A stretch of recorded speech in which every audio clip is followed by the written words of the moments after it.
¿Qué está pasando en Rusia? Porque tenemos este tipo de caos, la guerra en Oriente Medio, la guerra en Ucrania, pero lo que está ocurriendo es muy importante. Lo que está pasando ahora mismo en San Petersburgo, que representa una alternativa a lo que Occidente ha construido durante tanto tiempo, y ese cambio actual del oeste hacia el este. Y vemos a todos esos países, el sur global, allí reunidos, hablando entre ellos. ¿Cuál es la importancia de lo que está ocurriendo hoy en San Petersburgo? ¿Y qué hemos aprendido hasta ahora de los nuevos acontecimientos, de las nuevas alianzas? ¿Qué sabemos?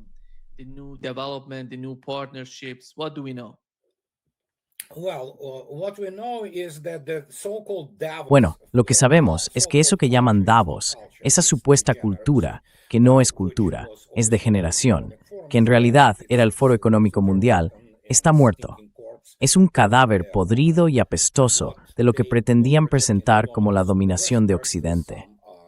Aún quedan algunos elementos básicos de esa dominación, si se quiere, pero está claro que el poder económico y sobre todo el militar se ha desplazado de forma inevitable hacia el continente euroasiático. Y eso es precisamente lo que representa el Foro Internacional de San Petersburgo.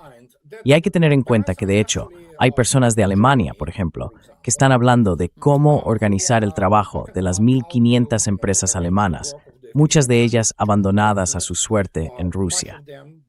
Eso se ha dicho muchas veces.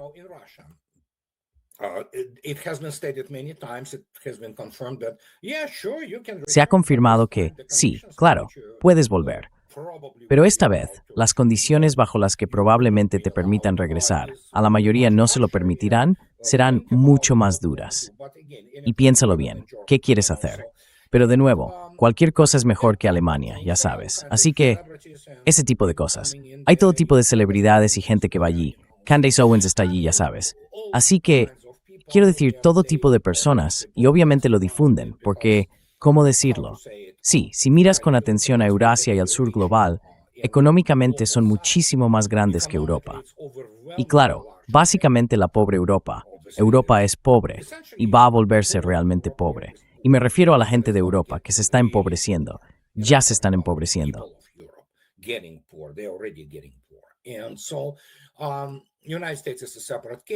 Así que Estados Unidos es un caso aparte. Y de nuevo, las relaciones entre Rusia y Estados Unidos son relaciones privilegiadas, a pesar de que el propio Estados Unidos está en un completo caos. Pero eso obviamente viene dictado por cuestiones del ámbito nuclear y cosas de ese tipo. En cuanto a Europa, bueno, simplemente, como dijo hoy Sergei Lavrov, y lo dijo con total claridad, Europa en términos de diplomacia está cortada, se ha quedado fuera, punto. Está cortada. Y bueno, que Europa muera. Lo hará. Ya está muriendo. Y sí, hay un futuro completamente distinto en el continente euroasiático, si se quiere, y en el sur global. Y que esos europeos piensen en lo que han hecho. Siguen practicando el terrorismo, evidentemente, pero es lo único que saben hacer.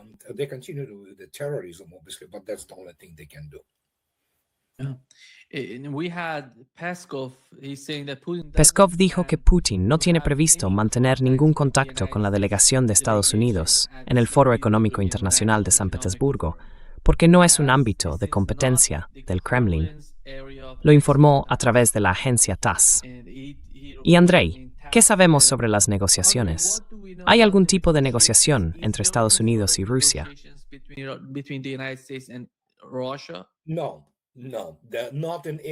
No, en ningún sentido funcional. Puede que haya contactos, pero de nuevo, eso no son negociaciones. No hay nada que negociar. En realidad, no hay nada de qué hablar. Y de ahí viene toda esta histeria en los medios, porque necesitan tapar lo que es básicamente una catástrofe para Occidente en su conjunto y para Estados Unidos. Y fue una vez más Sergei Lavrov quien dijo hoy que Estados Unidos no quiere que la guerra se detenga. Sigue adelante en la medida en que puede, porque Estados Unidos ya ha sido desmilitarizado de forma dramática. Ayudan a este régimen terrorista. Así que sí, todo el mundo lo sabe, todos saben de qué va el juego. Todo esto es, ya sabes, un ballet, si quieres llamarlo así, un teatro kabuki de la diplomacia. Pero no hay nada de lo que hablar con esta administración. Quiero decir, mira quiénes son esas personas en Washington. ¿Te sentarías tú en la misma mesa con Rubio? Ningún diplomático respetable lo haría, ya sabe.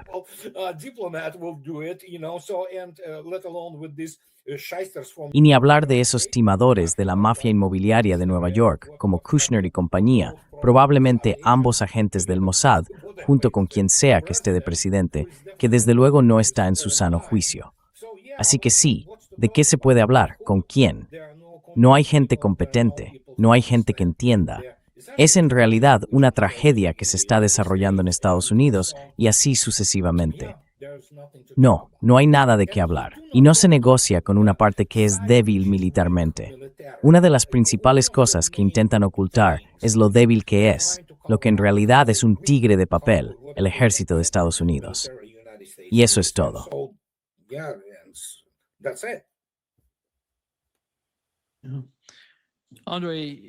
Andrei, te pregunto eso, porque Donald Trump fue quien empezó la guerra contra Irán mientras estaba en el cargo. Recuerda que dijo que iba a poner fin a la guerra en Ucrania en 24 horas. Sí, claro. No hizo nada. No hizo absolutamente nada. Estaba proporcionando armas a Ucrania. Las estaba vendiendo. Incluso dijo, estoy vendiendo armas a Europa y ellos las van a enviar a Ucrania. Y ahora tiene una nueva guerra en Oriente Medio, que de alguna manera está escalando en este momento. La escalada va poco a poco, pero está ocurriendo. Lo hemos visto con los ataques a un petrolero iraní, luego a la isla iraní de Keshm, y la respuesta iraní sobre Kuwait y Bahrein. CENTCOM salió diciendo que interceptaron todos y cada uno de los drones y misiles que intentaron usar contra ellos. De eso están hablando. Pero las imágenes que están saliendo muestran algo distinto. ¿Crees que con este tipo de escalada que estamos viendo, nos estamos acercando a una guerra total entre las dos partes?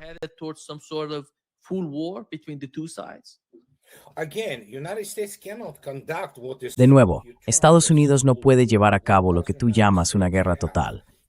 ¿Con qué cuenta realmente Estados Unidos para una guerra así? Es una operación bastante primitiva desde el punto de vista estratégico, porque lo único que saben usar son, las armas de largo alcance, y a Estados Unidos le quedan muy pocas.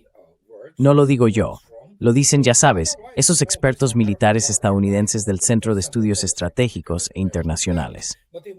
Pero incluso ellos reconocen, madre mía, que están ya básicamente rascando el fondo del barril y que no podrán reponer esas reservas en muchos años.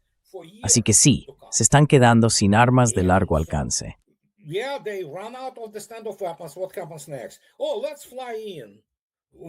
¿Qué pasa después? Bueno, vamos allá. En cuanto entres en el espacio aéreo de Irán, ¿qué crees que va a pasar? Te van a derribar, así de simple. Todo esto es otra vez puro teatro kabuki. Es básicamente el mismo patrón que Estados Unidos ha seguido durante muchas décadas. Ya sabes, ir dando pequeños golpes aquí y allá, porque una vez más, no hay competencia real. A ver, lo digo así, solo pueden hacer un lanzamiento por aquí, otro por allá y poco más. Podría pasar de todos modos. Sí, claro que sí. En Washington no hay gente realmente racional al mando.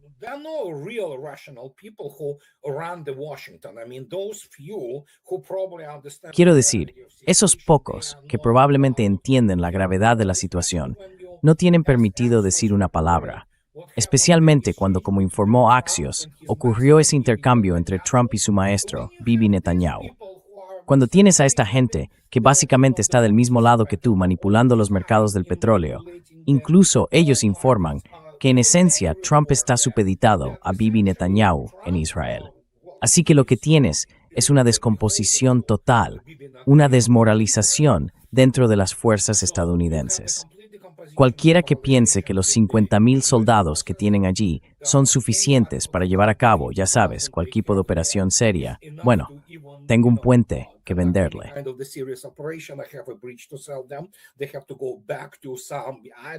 Tienen que volver, no sé, a una especie de escuela de formación profesional con los chavales donde les enseñan a marchar y a tocar la corneta. Pero el caso es que, sí, no hay opciones. Así que si seguimos lo que dicen Larry Johnson y Pepe Escobar sobre el hecho de que, al parecer, Pashinyan estaba hablando con el primer ministro de Pakistán o con el presidente de Pakistán, quiero decir, en una línea abierta, entonces podríamos decir que Irán, a estas alturas, ya tiene un arma nuclear. Y si eso es cierto, la verdad, no me sorprendería. De hecho, es lo que yo habría hecho, porque obviamente Irán tiene la capacidad de producirla si fuera necesario. Tiene, bueno, misiles balísticos y de otros tipos, bastante decentes, con un alcance que puede llegar a cualquier punto de Oriente Medio, del norte de África y de Europa.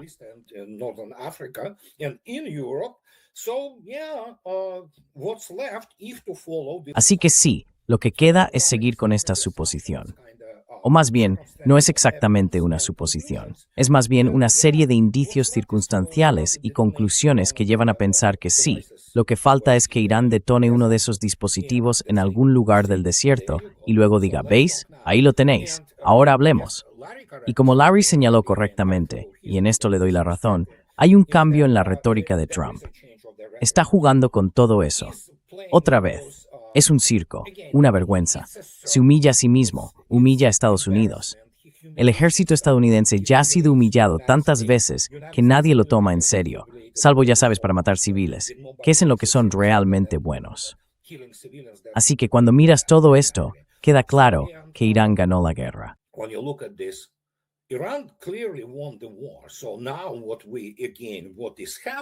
Así que ahora lo que está pasando es básicamente lo mismo que ocurre en la operación militar especial.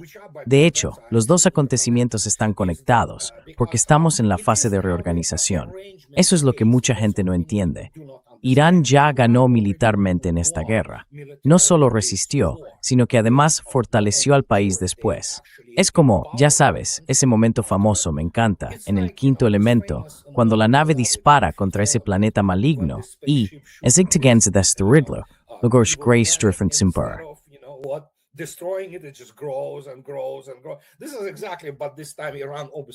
Esto es exactamente lo mismo, pero esta vez con Irán. Obviamente, Irán no es el mal. Irán representa y cuenta con el apoyo de una abrumadora mayoría de personas en el mundo. Así que, ¿qué puedo decir? En Washington, D.C. no están haciendo las cosas bien, en ningún sentido. Ni militar, ni político, ni diplomático, ni económico. Como resultado, tenemos esta situación con el presidente niño, ya sabes, que ahora depende por completo de Israel y de Bibi Netanyahu. Y, a juzgar por su último intercambio, ¿qué puedo decir? Quiero decir, él lo quiso así, pensó que era el más grande. Pues ahí lo tienes, eso es lo que pasa.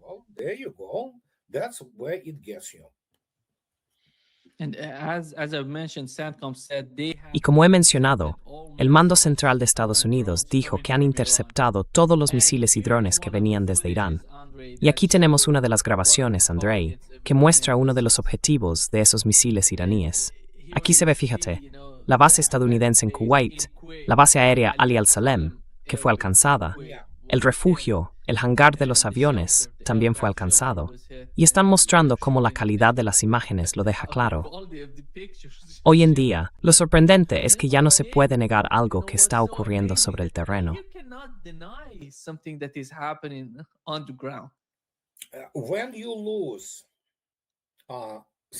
Cuando pierdes algo que te sostiene como fuerza militar profesional, que es claro, o bien no hablas, simplemente guardas silencio y está bien, eso es lo que haces. Siempre puedes justificarlo por las realidades operativas y estratégicas que deben mantenerse clasificadas. Y eso está bien, es normal, la gente lo acepta. Y pueden decir, sí, claro, hoy, en pleno siglo XXI, cuando literalmente la información se difunde libremente, no puedes ocultar algo así. Quiero decir, llevo diciendo esto desde hace muchísimo tiempo, lo repito constantemente. He escrito 4 libros sobre el tema. Estados Unidos no tiene defensa aérea en un sentido funcional.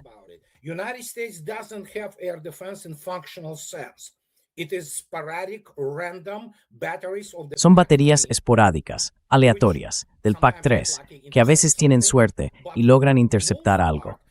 Pero en general, no acepto en absoluto, obviamente, esas tonterías de Ted Postol de que es un 4 o un 5%. En realidad, es mucho más alto que eso.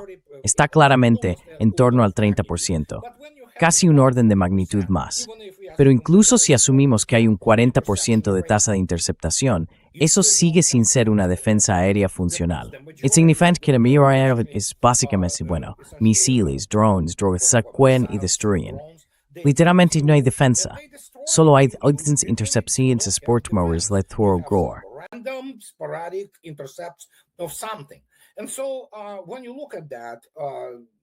Y cuando uno mira eso, sí, eso es lo que está pasando, y te dice todo lo que necesitas saber sobre el estado de las Fuerzas Armadas estadounidenses actuales. No están diseñadas para la guerra del siglo XXI. Están diseñadas para la guerra de los años 90, contra una potencia de tercera categoría. Punto. Irán no es una potencia de tercera categoría. Es un país estratégicamente muy sofisticado y además tecnológicamente muy avanzado. No es Irak, ni de lejos, y eso es algo que mucha gente todavía se niega a reconocer. Bueno, debido al nivel profesional tan bajo que vemos ahora, si uno analiza a fondo a los generales y almirantes estadounidenses, es como, en serio, ¿cómo demonios llegaron a esos puestos? Así que sí, tenemos una crisis sistémica.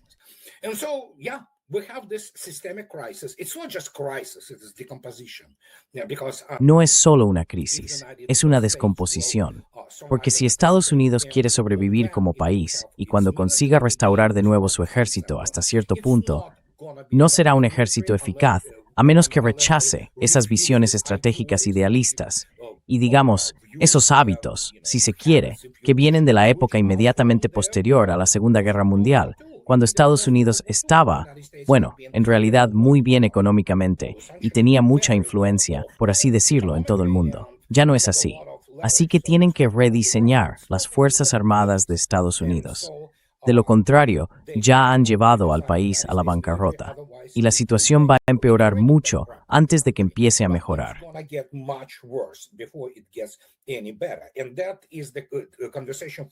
Y esa es la conversación para los verdaderos profesionales, no para todos esos politólogos adoctrinados que se presentan como una especie de ala política del Pentágono. No es que los generales del Pentágono sean mucho más competentes, tampoco. Pero la cuestión es que Estados Unidos tiene que revisar por completo su doctrina de defensa, porque o deja de ser una potencia expedicionaria, que es lo único que realmente es, o sigue siendo una potencia imperial, punto. Está diseñada para sofocar levantamientos de potencias de tercera categoría, ¿de acuerdo? Para librar una guerra de verdad no puede, nunca pudo. El único momento realmente destacable fue, obviamente, la Segunda Guerra Mundial, por la que Estados Unidos, con razón, recibió cierto reconocimiento. Pero habría sido completamente distinto si no hubiera existido la Unión Soviética y el Ejército Rojo.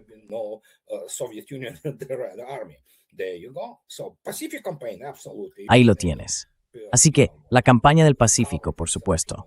La Marina de Estados Unidos, ya sabes, se cubrió de gloria, y con razón. Pero incluso ahí, ¿qué puedo decir? Es un asunto estratégico muy serio que hay que debatir y va a ser una conversación larga. Pero, por ejemplo, ¿está el Pentágono dispuesto a hablar de ello? No. Todo gira en torno al dinero. Siempre ha sido cuestión de dinero, en el fondo. Y también, ya sabes, de esos puestos cómodos y bien pagados en los consejos de administración y de muchas otras cosas que, por supuesto, tienen que ver sobre todo con los accionistas. Tienen que mostrar beneficios, tienen que repartir dividendos. ¿Qué tal son esas armas? No son buenas. Estados Unidos tecnológicamente está ahora rezagado en ese aspecto.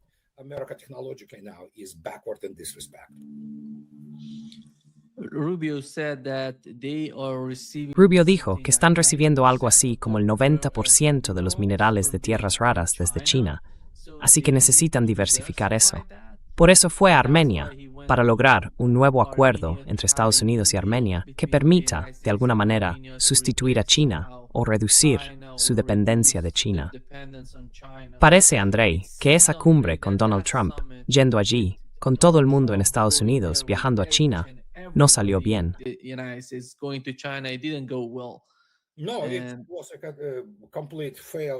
No, fue un fracaso total, un desastre, de hecho. Y lo más sorprendente es que si dejamos de lado todo tipo de cuestiones morales y miramos con atención los hechos fríos y duros de la geopolítica y del equilibrio de poder, está claro que Estados Unidos necesita diversificar.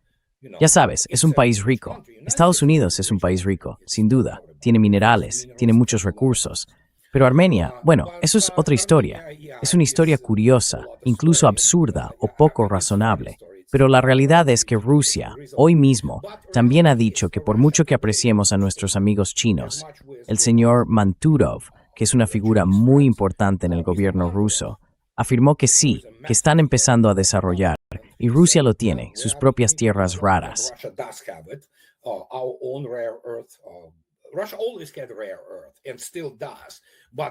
Rusia siempre ha tenido tierras raras y sigue teniéndolas. Pero ahora Rusia va a desligarse por completo, en gran medida, de su dependencia de China en este aspecto.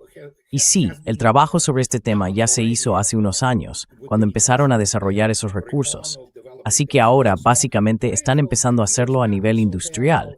El desarrollo de sus recursos, la explotación de las minas y cosas por el estilo. Así que sí, es normal. Es normal.